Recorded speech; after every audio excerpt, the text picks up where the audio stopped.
The Shohei Ohtani case reminds us all that the Dodgers are the villains of baseball. On the final day of the regular season, Rui Hachimura wants the Lakers to stop screwing around, and the LA Galaxy were, in fact, robbed at El Trafico. Good morning. I'm James. This is your daily dose of sports and snark for the greatest sports city in the world, Los Angeles.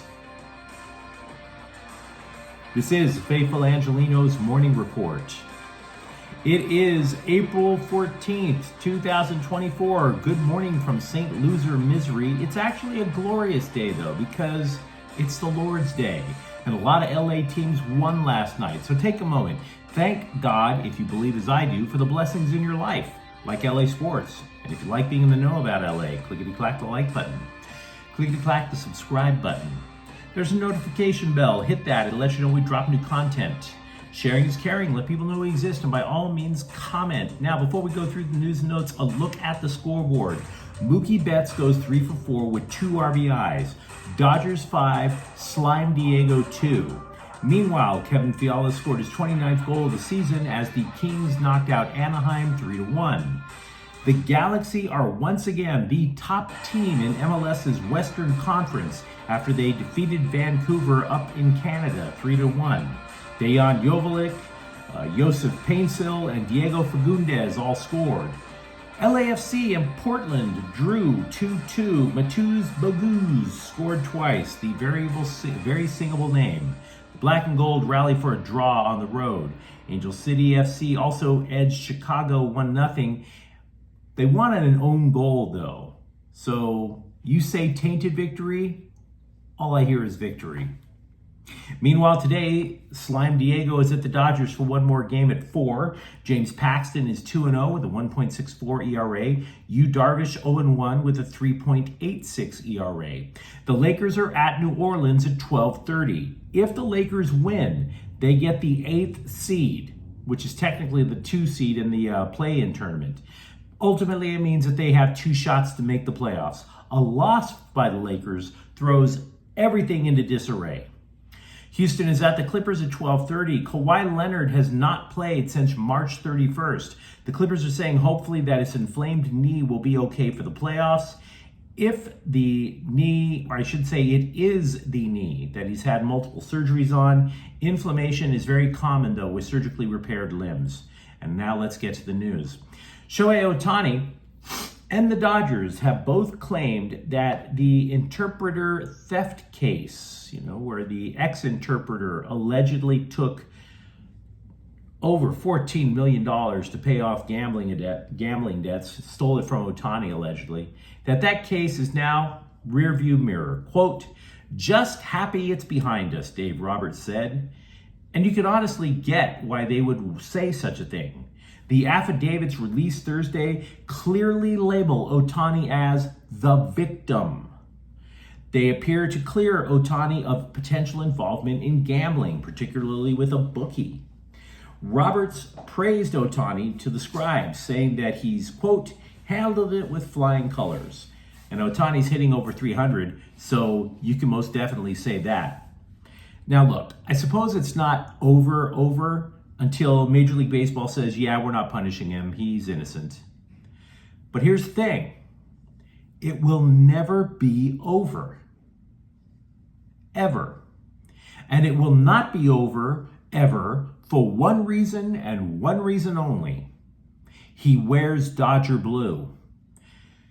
Anywhere the Dodgers play now, and even before this massive off-season spending spree, anywhere the Dodgers play, every road game, there will be people screaming that Ohtani is dirty simply because he wears Dodger blue.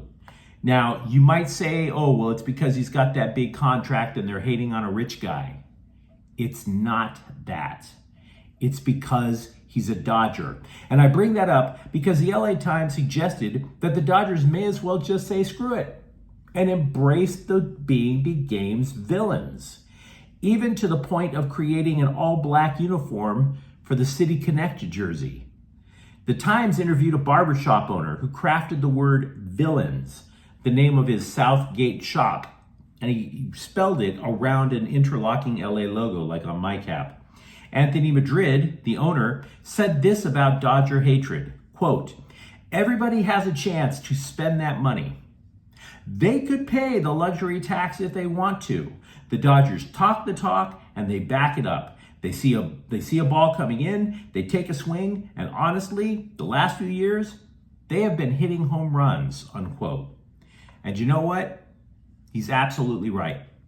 Absolutely right.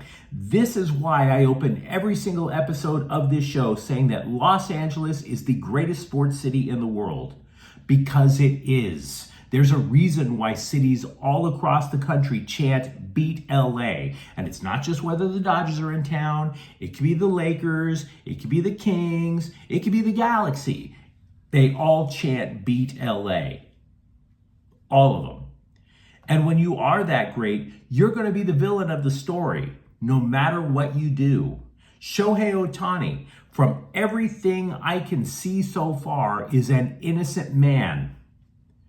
And sadly, because of the way people are when it comes to the Dodgers, it probably means it's in Ohtani's best interest to never learn English.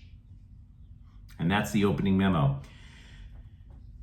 It has been 2, maybe 3 days since the Dodgers made a transaction involving pitching. And that, let's be real, that's way too much time. The Dodgers are constantly shuffling pitchers. So yesterday, both starting pitcher Bobby Miller and reliever Connor Brogdon were placed on the injured list.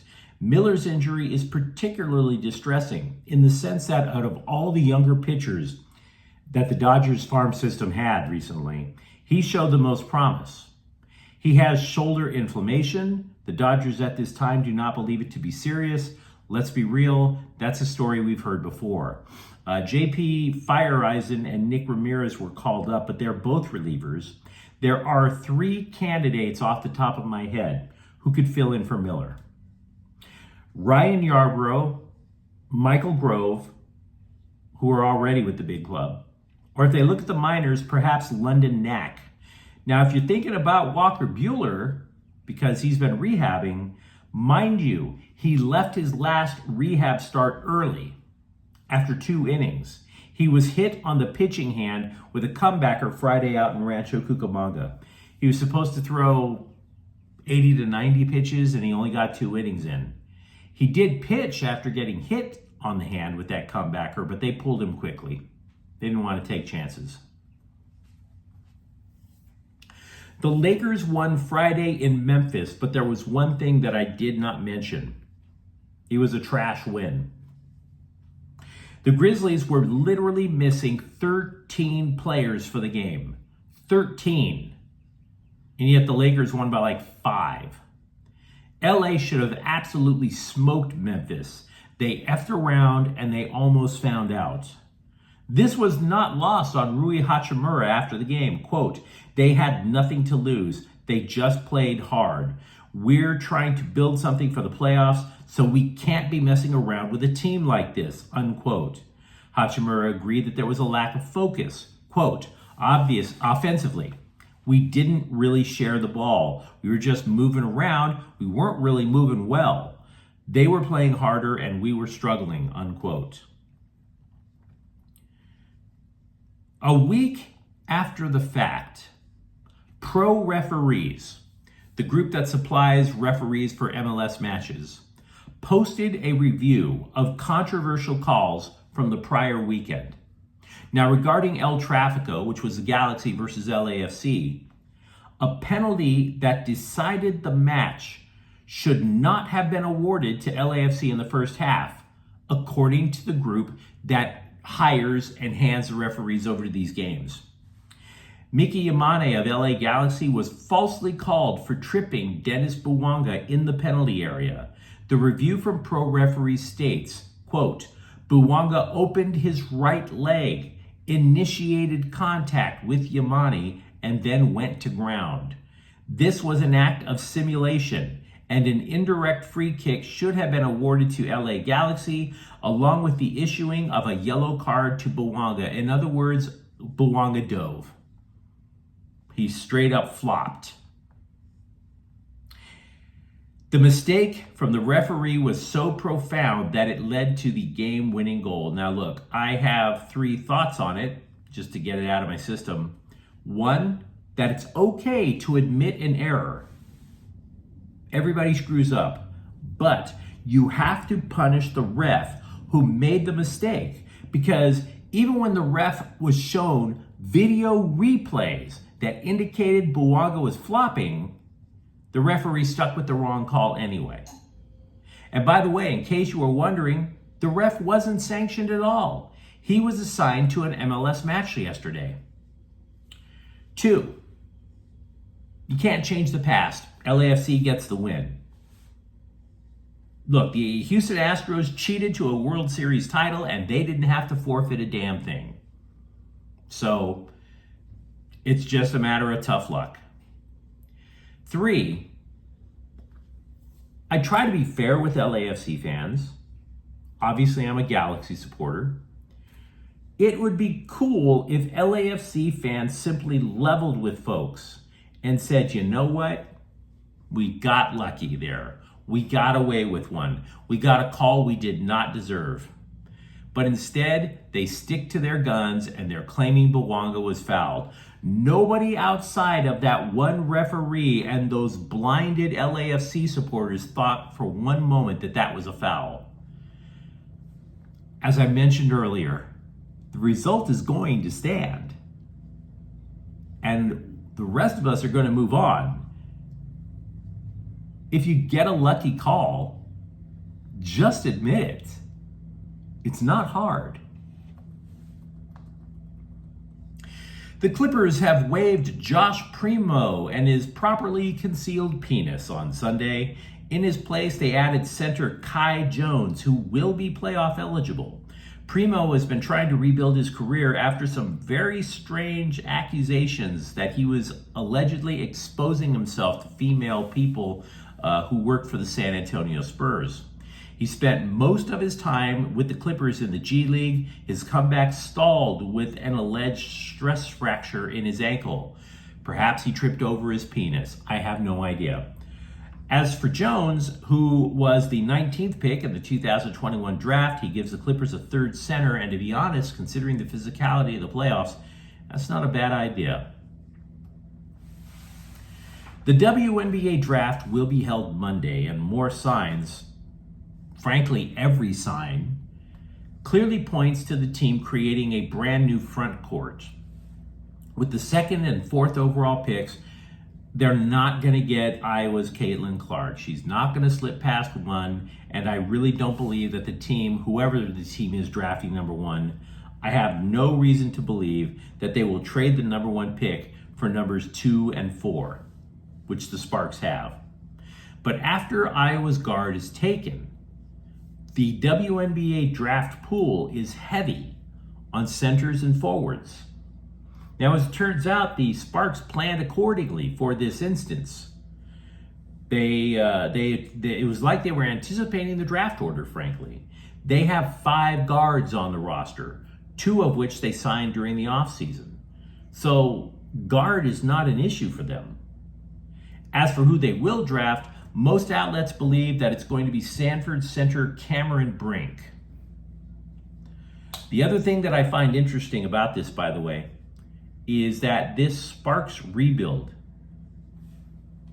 every year of the Sparks' existence, they have had a name player.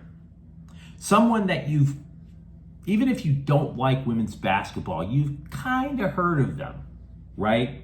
Like Lisa Leslie, Candace Parker, the ladies like that. I don't think you can say that about Cameron Brink, actually. Oh, you can sure say it about Caitlin Clark. A lot of people know her now, but I don't think you'd say that about Cameron Brink. Now, in a sense, if I am right, this is a change of approach for the Sparks, in the sense that they are not focusing on getting attention with a name in a crowded LA entertainment market. They're just basically saying, you know what, we're going to put the best team we could possibly put on the court, and we believe we're going to win with it, and because of that, the talent, you'll want to come see us. So I'm interested to see if that approach actually works in Los Angeles. But you let me know what you think in the comments thread. Talk to me, for example, about the Dodgers being the villains of baseball if the Lakers are still screwing around, or if you believe the Galaxy were robbed in El Trafico. And if you enjoyed the content, don't forget to subscribe to Faithful Angelenos. We're talking LA sports every single day here. And thank you for watching. I'm James. We'll be back tomorrow. Faithful Angelenos is a Kian Corte El Queso production. Take care.